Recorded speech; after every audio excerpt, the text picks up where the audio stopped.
ఆచార్యం కేశవం బాదరాయణం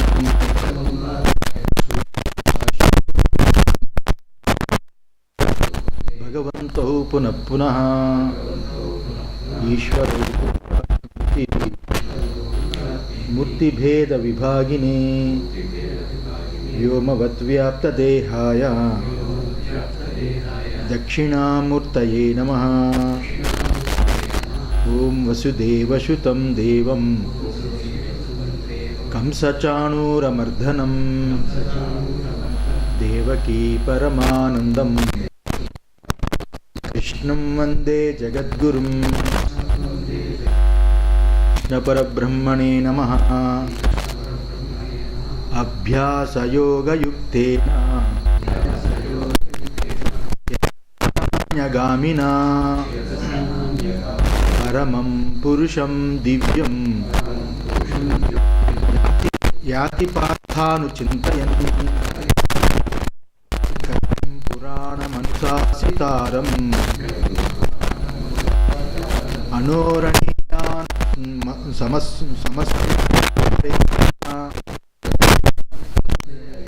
సర్వస్య ధాతారమతంచ రూపం ఆదిత్యవర్ణ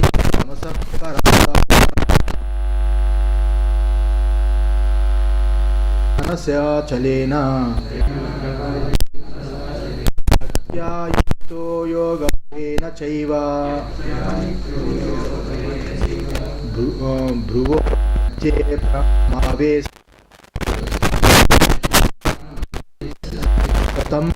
తం పరం పురుష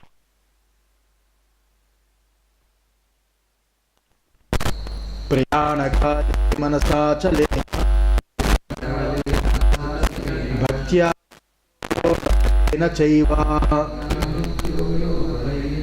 భ్రువోర్మధ్యే ప్రాణమావేశ్య సమ్యక్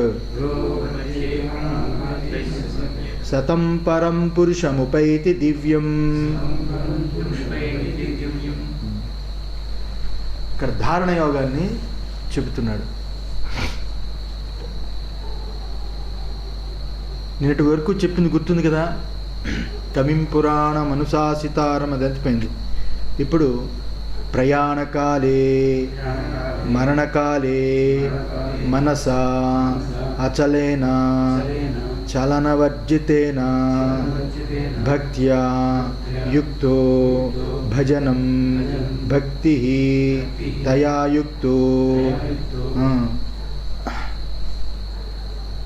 ప్రయాణకాలే అంటే మరణకాలే, చనిపోతున్న సమకాలంలో, ప్రయాణం చనిపోతున్న సమకాలంలో అంటే మా మరణానికి రెడీ అవుతున్న శరీరము ఉపాధి యొక్క స్థితి కోల్పోయి మరణానికి రెడీ అవుతున్న సమకాలంలో మనసా అచలేన, ఆ సమయంలో మనసా అచలేన చలనవర్జితేన, చలనము లేనిదై అచలమై ఏ మనస్సు అయితే భక్తితో కూడుకుని, భక్తి భజనం భక్తి, భక్తితో అంటే ఇక్కడ భక్తి అంటే భజనం చేత అంటే యోగము చేత, భజన అంటే భజన చేసుకోవడం కాదు, భజన అంటే యోగము చేత జ్ఞానము చేత, ఈ రకంగా ఇన్ని పదాలు వస్తాయి.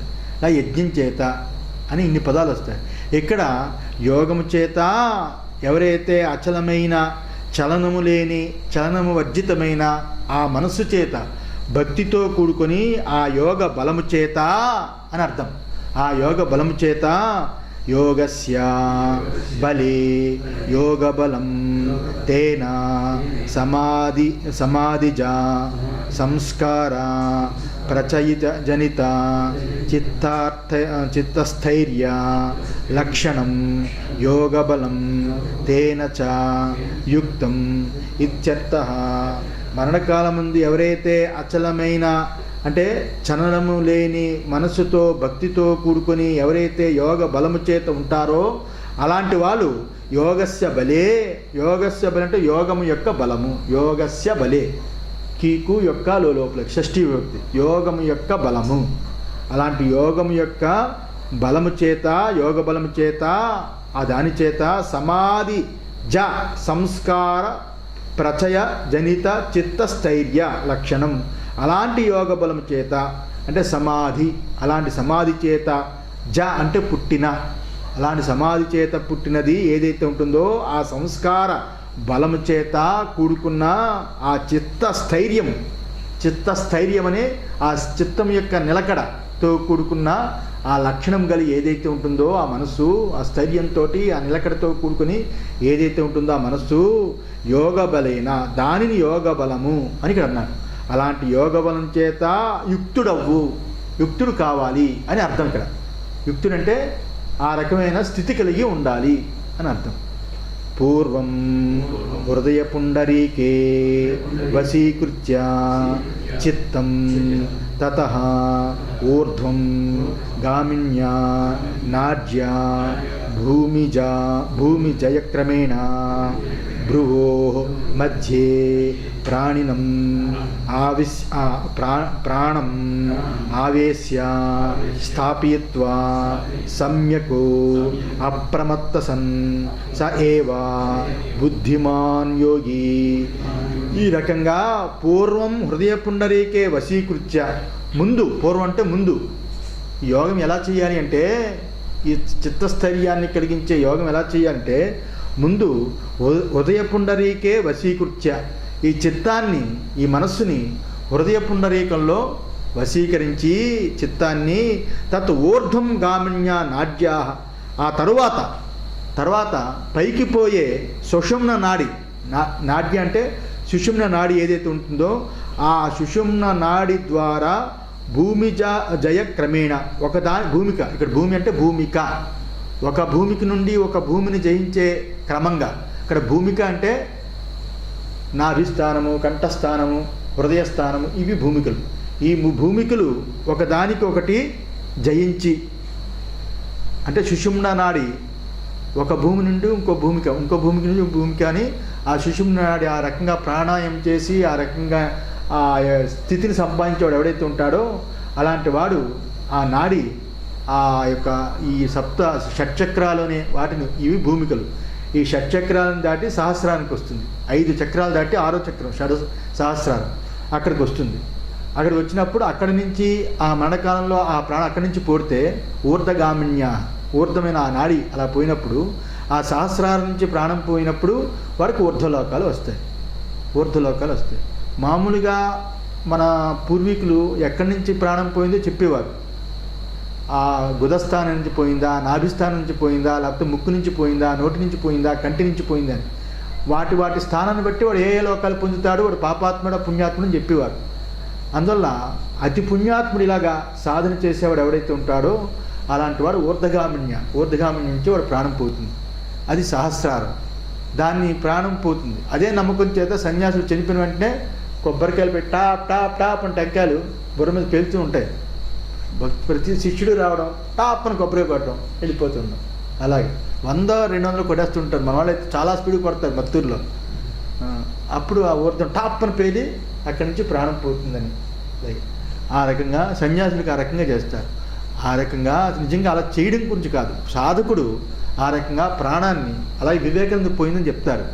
వివేకానందకి ఆ రకంగా సహస్రాల నుంచి ప్రాణం పోయింది అని స్వతహా సిద్ధంగా ఆయన ఆస్మ అది తట్టుకోలేక ఆయన అమర్నాథ్ యాత్ర చేసిన తర్వాత అమర్నాథ్ వెళ్ళేసరికి ఆయన విపరీతం భక్తి పెరిగిపోయింది.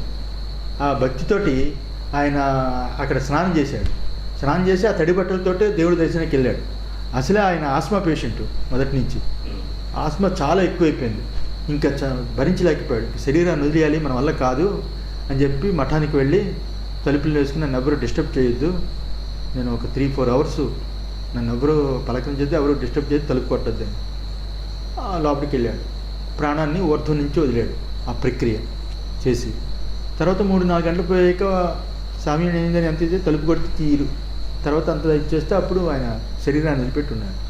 అలాగా యోగులు ఎవరైతే ఉన్నారో ఈ రకంగా ఆ ఊర్ధ్వనాడి నుంచి దాన్ని నాడ్య భూమి జయ క్రమేణ, ఒక భూమిక నుంచి ఒక భూమిక, ఒక చక్రం నుంచి ఇంకొక చక్రం అలా జయిస్తూ భ్రువో మధ్యే, ఆ భ్రువో మధ్య అంటే ఈ మధ్య ప్రాణం ఆవేశ్య, ప్రాణాన్ని అక్కడ స్థాపయత్వా నిలిపి సమ్యక్ అప్రమత్త, సమ్యక్ చక్కగా ఆ ప్రాణాన్ని అక్కడ నిలిపి అప్రమత్త, ప్రమాదం లేకుండా, అంటే మళ్ళా జారిపోకుండా, ప్రమాదం లేకుండా మళ్ళా సుషుమ్నాడు జారిపోకుండా ఎవరైతే ఈ రీతిగా ధ్యానం చేస్తూ ఉంటాడో అలాంటి వాడు బుద్ధిమాన్ యోగి, బుద్ధిమంతుడు.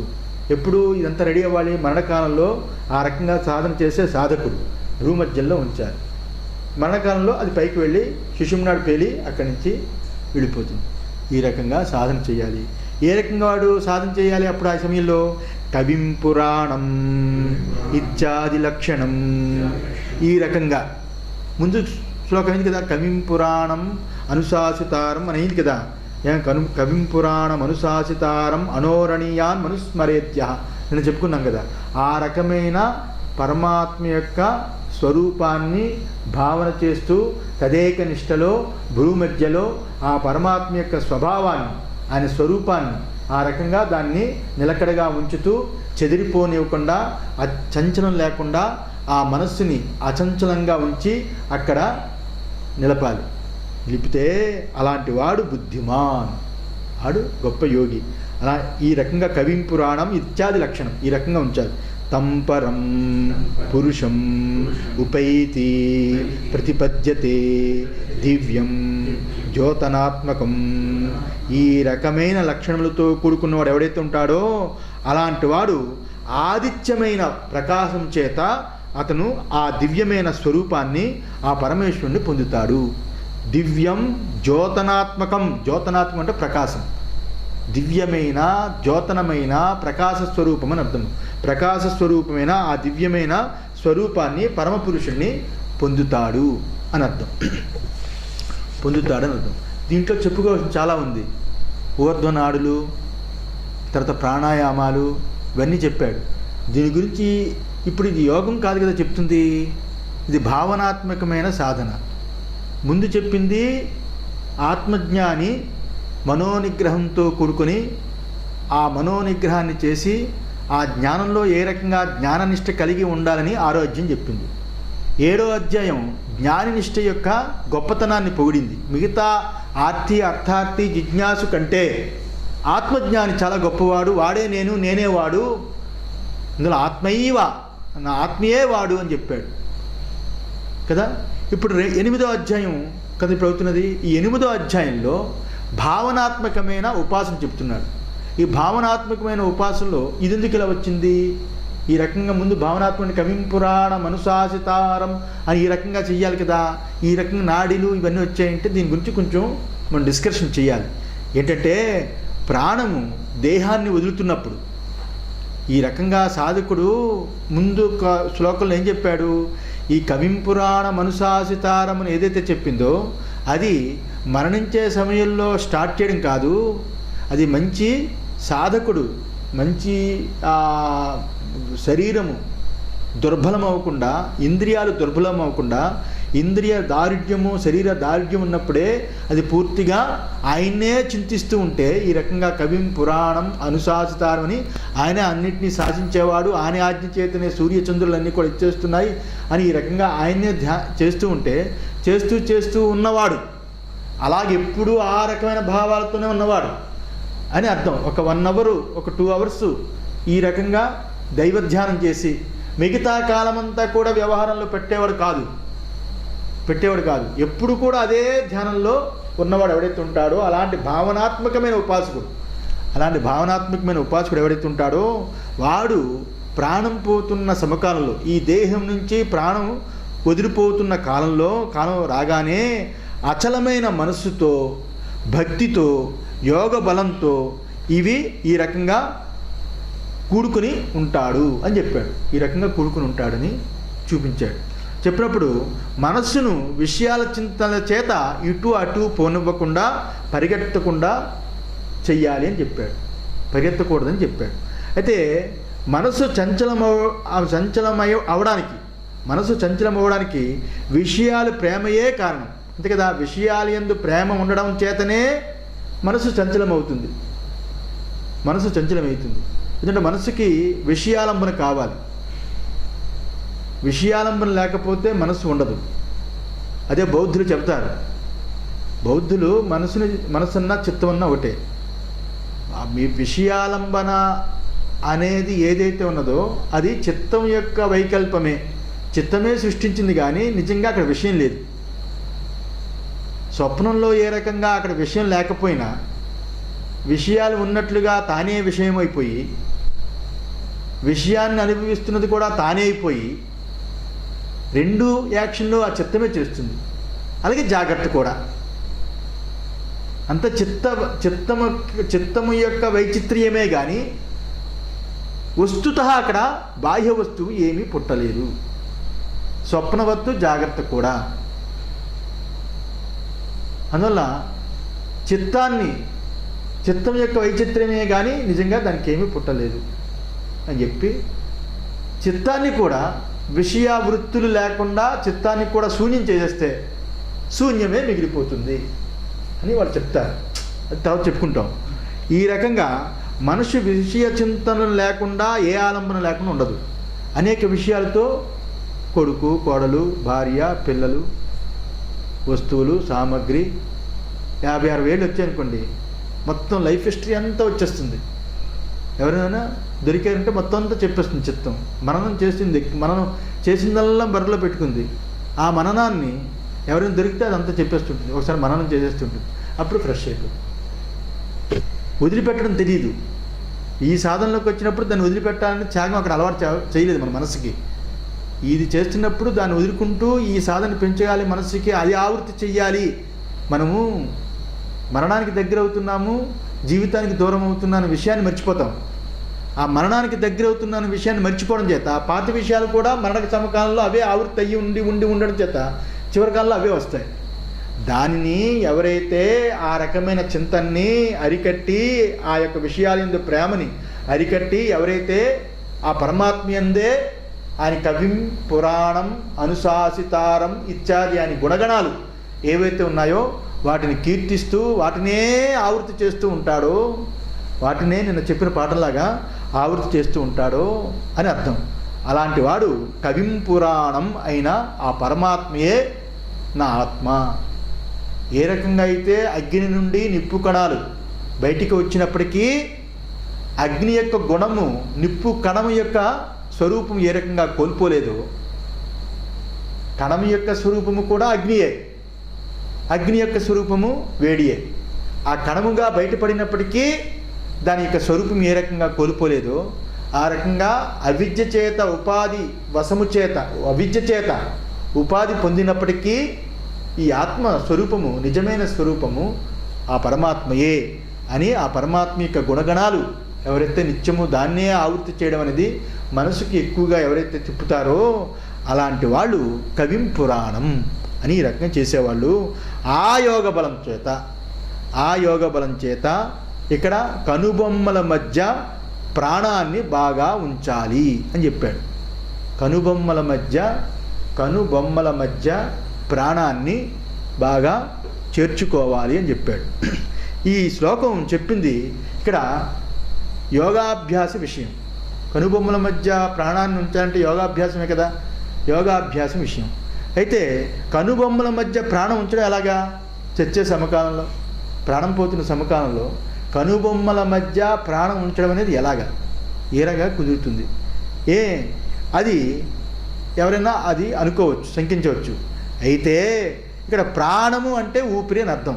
ప్రాణము అంటే ఊపిరి, శ్వాస అని అర్థం. దాన్ని బొమ్మల మధ్య కనుబొమ్మల మధ్య ఉంచాలి అని అర్థం చేసుకుంటే ఇక్కడ అనవసరమైన సంశయం వస్తుంది. ఊపిరిని కనుబొమ్మల మధ్య ఉంచాలి అంటే అనవసరమైన సంశయం వస్తుంది. అసలు ప్రాణం అంటే ఏమిటనేది తెలుసుకోవాలి. ప్రాణాన్ని కనుబొమ్మల మధ్య ఉంచాలి అంటే అక్కడ ప్రాణం అంటే ఏమిటి దాని గురించి తెలియాలి కదా. ప్రాణం అంటే ఊపిరిని తీసుకోకూడదు. ఊపిరిని తీసుకుంటే సంశయం ఇక్కడ వస్తుంది. మరి ఇక్కడ ఉపనిషత్తుల్లో కానీ ముఖ్యంగా మీమాంసకులు ప్రాణాన్ని ఏమంటున్నారు,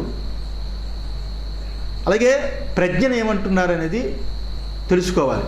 మీమాంసకులు వైదిక వాంగ్మయంలో ఏముందంటే సూక్ష్మ శరీరపు క్రియాశక్తిని ప్రాణమని అంటారు. సూక్ష్మ శరీరం యొక్క క్రియాశక్తి, సూక్ష్మ శరీరం అంటే మనస్సు, బుద్ధి, చిత్తము, అహంకారం, వాటి యొక్క క్రియాశక్తిని ప్రాణమని వేదవాంగ్మయంలో ఉంది. ప్రాణం అంటే అది. అలాగే జ్ఞానశక్తిని ప్రజ్ఞ అని చెప్పింది. ప్రజ్ఞ అంటే తెలివి లేకపోతే బుద్ధి. జ్ఞానశక్తిని ప్రజ్ఞ అని చెప్పింది. అలాగే ప్రాణాన్ని ఇక్కడ జ్ఞానశక్తిని ప్రజ్ఞ అని చెప్పింది. ప్రాణాన్ని ఇక్కడ క్రియాశక్తి అని చెప్పింది. ఇది వైదిక వాంగ్మయంలో ఉంది. అయితే ప్రాణము ప్రజ్ఞ జతచేత అని ఇక్కడ అర్థం తీసుకోవాలి. ఈ ప్రాణాన్ని వేద వాంగ్మయంలో ఏదైతే చెప్పాడో ఊపిరిని ఆ కనుబొమ్మల మధ్య అని కాదు ఇక్కడ చెప్పేది. ప్రాణం అంటే వేదవాంగ్మయంలో ఏం చెప్పాడో తీసుకోవాలి. ఇందులో ఇది వేదానికి సంబంధించిన భగవద్గీత కాబట్టి, ఇది యోగానికి సంబంధించింది కాదు. కాబట్టి ఇక్కడ ప్రాణము అంటే ఇక్కడ ప్రాణము ప్రజ్ఞ జతయందే ఉంచి అని అర్థం తీసుకోవాలి. ప్రజ్ఞ జతయందే ఉంచి. ఎందుకంటే వేదవాంగ్మయం ఏం చెప్తుంది? మేలుకున్నప్పుడు మనసు ఎక్కడ ఉంటుంది, తర్వాత స్వప్నాలు కంటున్నప్పుడు కంఠస్థానానికి వస్తుంది, సుషుప్తి కంటున్నప్పుడు హృదయంలోకి మనస్సు వస్తుంది, హృదయంలో ఉన్నప్పుడు ఏ యొక్క చింతన ఉండదు, కంఠస్థానంలో ఉన్నప్పుడు స్వప్నం వస్తుంది, మెలకు వచ్చినప్పుడు భూమధ్యంలోకి వస్తుంది. ఈ యొక్క మెలకు నుంచి నిద్రపోతున్నప్పుడు ఈ మెలకు నుంచి నిద్రపోతున్నప్పుడు మధ్యనైనా స్వప్నం రావచ్చు, నిద్ర నుంచి బయటకు వస్తున్న సమకాలంలోనే స్వప్నం రావచ్చు. ఎందుకంటే హృదయం నుంచి పైకి వచ్చినప్పుడు ఇక్కడ హిత అని నాడులు ఉంటాయి. ఆ హిత అని నాడులు ఏవైతే ఉంటాయో వాటి మధ్యలో దీని చేత అక్కడ కదలికలు వచ్చి స్వప్నాలు వస్తాయని చెప్పింది. అందువల్ల ఇక్కడ అంతఃకరణ అనేది ఉంటుంది కాబట్టి, ఈ ధారణ ఇక్కడ అంతఃకరణ అనేది ఉంటుంది కాబట్టి ఆ ప్రజ్ఞయందు ఈ ప్రాణాన్ని నిలపాలని ఇక్కడ చెప్పడము. ఈ ఆ ప్రజ్ఞయందు ఆ సూక్ష్మ ఆ యొక్క ప్రాణము ప్రజ్ఞ జతయందే ఉంచి ఆ జతయందే శరీరాన్ని ఉంచుతాయి కాబట్టి, అక్కడే శరీరాన్ని వదిలి వెళ్ళిపోతాయి కాబట్టి, అక్కడి నుంచి వెళుతుంది కాబట్టి దీన్ని ఆ రకంగా ఉంచాలని తీసుకోవాలి. అందుకే ప్రాణము ఉంచుట అన్న, అక్కడ ప్రాణం ఉంచాలి ఉంచుట అన్న, చిత్తముని ఉంచుట అన్న ఒకటే అర్థం. ప్రాణాన్ని నిలపాలి అన్నా చిత్తాన్ని నిలపాలన్నా ఒకటే అర్థం. దీన్ని యోగంలో కూడా అంటారు. సమాధిని ప్రయత్నం చేసేవాడు, ధ్యాన ధారణ సమాధి ప్రయత్నం చేసేవాడు మనస్సుకి ప్రాణానికి సంబంధం ఉందని. మనస్సు ఆగిపోతే ప్రాణం ఆగిపోతుంది, ప్రాణం ఆగిపోతే మనస్సు ఆగిపోతుంది. అందులో నిర్వికల్ప సమాధిలో ఉన్నవాడికి ప్రాణం ఆడదు. ప్రాణం అంటే ప్రాణం వాడదని కాదు, ప్రాణం కూడా ఆగిపోతుంది. బయట ఉన్నవాడు చచ్చాడనుకుంటారు, కానీ ఒరిజినల్గా సమాధిలో ఉన్నవాడికి ప్రాణం ఉండదు, మనస్సుకి ప్రాణానికి సంబంధం ఉండదు. అందువల్ల ఇక్కడ ప్రాణం ఉంచడం అన్నా చిత్తం ఉంచడం అన్నా ఒకటే అర్థం. చిత్తం ఉంచడం అన్నా ఒకటే అర్థం. వేరువేరు స్థానాల్లో చిత్తాన్ని నిలిపితే వేరువేరు సిద్ధులు కలుగుతాయని యోగులు చెబుతూ ఉంటారు. అందువల్ల ఇప్పుడు గుదస్థానం దగ్గర ఉన్న ఆ చక్రం దగ్గర పడితే ఒక రకమైన సిద్ధులు కలుగుతాయి. దాని నుంచి పైకి వచ్చినప్పుడు నాభిస్థానం దగ్గర అలాగే హృదయస్థానం దగ్గర ఈ షట్చక్రాలు ఏవైతే ఉన్నాయో అనాహత చక్రము, ఆజ్ఞా చక్రము, ఇలాంటి చక్రాలు ఏవైతే ఉన్నాయో ఒక్కొక్క చక్రం దగ్గర ఒక్కొక్క రకమైన సిద్ధులు కలుగుతాయని చెప్తారు. మొత్తం టోటల్ ప్రపంచ జ్ఞానం అంతా విశ్వజ్ఞానం అంతా కలగాలంటే ఆజ్ఞాచక్రం దగ్గర ఆ యొక్క చిత్తాన్ని అక్కడ పెట్టి ధ్యానం చేస్తూ ఉంటే అక్కడ ఆ రకమైన ఆ జ్ఞానం వస్తుందని చెప్తారు. ఆ జ్ఞానం వస్తుందని చెబుతారు. ఈ రకంగా అందుచేత ఇక్కడ వేరువేరు స్థానాన్ని నిలిపితే, చిత్తాన్ని నిలిపితే వేరువేరు సిద్ధులు కలుగుతాయని యోగులు కూడా చెప్తారు. కానీ ఇక్కడ చెప్పింది వేరువేరు స్థానాల్లోంచి మనం కాదు, ఇవన్నీ భూమికలన్నీ దాటి అని చెప్పింది కదా. ఈ భూమికలన్నీ ఏదో భూమి జయ క్రమేణ ఈ భూమికలన్నీ జయించి ఆ క్రమం చేత భ్రువో మధ్యే ప్రాణం ఆవేశ్య స్థాపయత్వ, భ్రూమి మధ్య స్థాపించాలి. ఇక్కడ ప్రజ్ఞ దగ్గర, తెలివి దగ్గర, ఆ ఎరుక దగ్గర, దాని దగ్గర ఆపి సమ్యక్ అప్రమత్త, అక్కడి నుంచి మళ్ళా కిందకి జారిపోకుండా ఆ జ్ఞానం దగ్గరే, ఆ తెలివి దగ్గరే నువ్వు ఏదైతే భావనాత్మకమైన పరమాత్మను ధ్యానం చేశావో ఆ ప్రజ్ఞ దగ్గరే దాన్ని చిత్తాన్ని నిలపాలని చెప్పింది. అందులో దాని ఎందే ఆ పరమాత్మ ఎందే చిత్తాన్ని నిలిపి మరొక వస్తువుని చింతించకుండా మళ్ళా మధ్య ఏది ఇంకొకటి రానివ్వకుండా కిందకి దిగజారిపోకుండా ఉండడం అనేది ఏదైతే ఉంటుందో దానిని ధ్యానరూప ధారణయోగం అని అంటారు. అందులో ఈ అధ్యాయానికి ధారణయోగమని పేరుంది, నిన్న చెప్పుకున్నట్టుగా అభ్యాస యోగమని పేరుంది, అక్షర పరబ్రహ్మ యోగమని పేరుంది ఈ అధ్యాయానికి. అంటే ధ్యాన యోగం అని ఉంది. ఇటు ఉపాసకులకి చిత్తము పరమై ఉండడం చేత వారికి సుషుమ్న నాడి ద్వారా ఉత్క్రాంతి కలుగుతుందని చెప్పింది. ఇక్కడ ఉపాసకులు ఎవరైతే ఉన్నారో, ఉపాసకులు కానీ ఉపాసన చేయువారు ఎవరైతే ఉంటారో వాళ్ళు కానీ, ఇక్కడ ఉపాసన చేసేవాడైనా ఉపాసన చెయ్యని వాడైనా ఇద్దరికి కూడా ఇంద్రియాలు ఉపసంహారం అవ్వడం సమానమే. చచ్చే సమయంలో ఏ ఉపాసన లేకుండా మామూలుగా ఉన్నవాడికి ఇంద్రియాలు ఉపసంహారం అయిపోతాయి. సుషుమ్న నాడి ద్వారా ఇంత సాధన చేసి ఈ రకంగా ఆ భూమధ్యంలో ఆ ప్రజ్ఞయందు మనస్సు పెట్టి చిత్తాన్ని ఆ రకంగా ఉన్నవాడికి ఇంద్రియాలు ఉపసంహారం అవుతాయి. ఇంద్రియాలు ఉపసంహారం అవడం అనేది సామాన్యుడికి ఉపాసకుడికి ఇద్దరికి సమానమే. ఎందుకంటే చచ్చిన తర్వాత ఇంద్రియాలు గోడకాల్లో ఉన్న ఆ శక్తిని లాగి మనస్సు ప్రాణంతో సహా ప్రయాణం చేస్తుంది బయటికి. దాన్ని జీవుడు అని పేరు పెట్టాం. బయట ప్రయాణం చేస్తుంది. ఆ ప్రయాణం చేసినప్పుడు అన్ని గోడకాల్లో లాగుతుంది. యోగికైనా జ్ఞానికైనా ఎవరికైనా ఈ ప్రక్రియ తప్పదు. ఇది భౌతికమైన ప్రక్రియ. మహాజ్ఞాని దేవుడు పరమాత్మ అంటే ఆ పరమాత్మ యొక్క ఉపాధులు ఉండిపోయారు. రాముడి యొక్క ఉపాధి ఉండలేదు, కృష్ణుడి యొక్క ఉపాధి ఉండదు. ఉపాధి జరుగుతూ ఉంటుంది. అందులో సామాన్యుడికైనా యోగికైనా ఇంద్రియ గోణకాలలోంచి శక్తి లాగి బయటికి ఆ మనస్సు ప్రాణము ప్రయాణం చేయడం అనేది ఇద్దరికీ సమానమే. అయితే ఇక్కడ ఉపాసకులు కాని వాళ్ళు ఎవరైతే ఉంటారో అలాంటి వాళ్ళు కర్మకి వసులై ఉంటారు కాబట్టి, భౌతికమైన కర్మలకి వాళ్ళు వసులై ఉంటారు కాబట్టి, లౌకికమైన కర్మలు లౌకికమైన విషయాలు వాటితో బాగా ఆవృత్తై ఉంటారు కాబట్టి, అవే చింతన చేస్తుంటారు కాబట్టి, అలాంటి వాళ్ళు చక్షురాదుల ద్వారా గుండా ప్రాణం విడిస్తారు. కన్ను ద్వారానో ముక్కు ద్వారానో. కొంతమంది చచ్చిపోయారంటే ఒక్కసారి బడేంత అమేధ్యం అయిపోతుంది. పూర్తిగా గుదస్థానం నుంచి చాలామందికి పోతుంది. అప్పుడు చాలా మొత్తం అంతా కూడా కంపు అలా కింద నుంచి పోతుంది. కొంతమంది యూరిన్ నుంచి పోతుంది, కొంతమంది నాభి నుంచి పోతుంది, ఇలా ఒక్కొక్క స్థానం నుంచి పోతుంది. అందువల్ల ఈ రకంగా వసూలైన వాళ్ళు ఎవరైతే ఉంటారో వాళ్ళందరూ కూడా ఈ రకమైన ప్రాణవాయువు ఆ రకంగానే తిరిగిపోతుంది. వారి దగ్గర ఆ రకమైన ఇది లేదు. ఆ ప్రజ్ఞ యందు, ఆ తెలివి యందు, ఆ ఎరుక యందు ఆ పరమాత్మ యొక్క స్వరూపాన్ని అక్కడ ఊర్ధ్వమైన ఆ పరమాత్మ యొక్క స్వరూపాన్ని ఎప్పుడు మనసు నిలబెట్టడం అనేది ఆ ప్రక్రియ వాడికి దగ్గర లేదు. వాడి ప్రక్రియ అంతా కూడా మామూలు సామాన్యమైన లౌకికమైన వాటి ఎందే ఉంది కాబట్టి ఆ మనస్సు ఆ ప్రాణాన్ని తీసుకుని ఆ మనసు అదే వాసనతో బయటికి తంతు ఉంటుంది. ఈ రకంగా ప్రాణం విడిలి మళ్ళా జన్మాంతరాన్ని వాడు పొందుతాడు లౌకికుడు. అయితే ఉపాసకులైతే హృదయంలో చివర పుట్టిన ప్రకాశం ఏదైతే ఉందో దివ్యం జ్యోతనవాన్ అన్నాడు కదా. ఈ హృదయంలో చివర పుట్టిన ప్రకాశం సహాయంతో అక్కడ ఆ మోక్షము నాడీ ద్వారా ముందుకు పోతుంది. ఆ మోక్ష నాడీ ద్వారా ఇది మోక్షానికి అది ముందుకు పోతుంది. అందువల్ల ఈ నాడీ అనేది ఏదైతే ఉన్నదో యోగంలో చెప్పబడింది, బృహదారణ్యక ఉపనిషత్తులో వస్తుంది, తర్వాత బ్రహ్మసూత్రాల్లో కూడా ఈ నాడీ గురించి వచ్చింది. ఈ నాడీ అనేది ఏదైతే ఉందో అది యోగులు దానిని ఉపయోగించుకొని యోగ సాధన ప్రారంభిస్తారు. నిజంగా జ్ఞాన సాధన చేస్తున్న వాడికి తెలియకుండానే మనసు ఏకత్వాన్ని పొందుతూ ఉంటుంది. ఆ ఏకత్వాన్ని పొందినప్పుడు ఆ యొక్క మనసులో ఒక రకమైన చలనం లేని ఒక అద్వైత అనుభూతి పొందినప్పుడు నాడీ యొక్క ప్రక్రియ మారిపోతూ ఉంటుంది. లౌకికుడికి ఆ నాడి లేవదు. జ్ఞానులకి యోగులకే నాడి. యోగులైతే వాళ్ళు సాధన పరంగా నాడిని లేపుతారు. ఆత్మజ్ఞానులు ఎవరైతే ఉన్నారో జ్ఞానిష్ఠులు ఉన్న వాళ్ళకి సహజంగా నాడి ఆ ప్రయాణం చేస్తూ ఉంటుంది. అది తెలియదు. ఆత్మజ్ఞాని దాన్ని గుర్తించడు. ఆత్మజ్ఞానికి కావాల్సింది జ్ఞానిష్ట. నాడి తర్వాత ఈ చక్రాలు, ఈ యొక్క ఈ భూమధ్యము ఇవన్నీ కూడా అవిద్యా కార్యాలు వాడి దృష్టిలో. వాడి దగ్గర ఏ ఉపాధులు లేవు. సర్వము అవిద్యా స్వరూపం. కేవలము ఆ పరమాత్మయే తానయ్యున్నాను అని ఆ జ్ఞాననిష్ట తప్ప మిగతాది ఏది కూడా వాడికి పట్టదు. అంతా మిథ్య.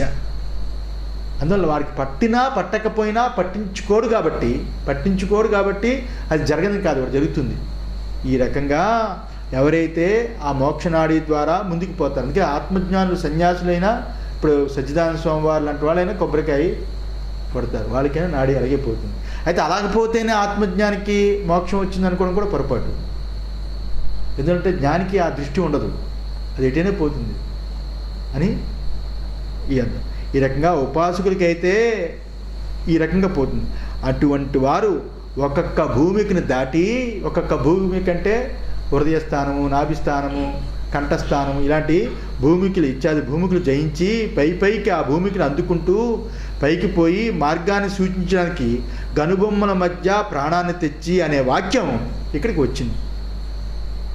ఆ మార్గాన్ని సూచించడానికి కనుబొమ్మల మధ్య అని వచ్చింది తప్ప, కనుబొమ్మల మధ్య అంటే ప్రజ్ఞయందు ప్రాణాన్ని ఉంచి అంటే మనస్సుని, చిత్తాన్ని అక్కడ ఉంచి అని అర్థం. ప్రాణమన్నా చిత్తమన్నా ఒకటే. ప్రాణం ఉంటే చిత్తం ఉంటుంది, చిత్తం ఉంటే ప్రాణం ఉంటుంది, అందుకని చెప్పుకున్నాము.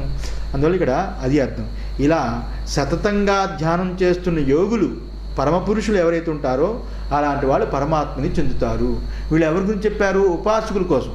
ఉపాసకుల కోసం ఉపాసకులు ఆ నాడి మీద ఆధారపడి ఉంటారు, యోగులు ఆ నాడి మీద ఆధారపడి ఉంటారు. ఊర్ధ్వలోకాలు పొందడానికి ఆ నాడినే ఉపయోగించుకుంటారు.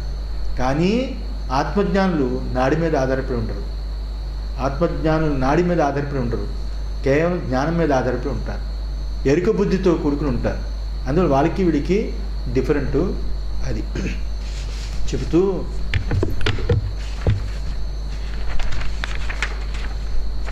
పునః అపి వక్ష్యమాణేన ఉపాయేన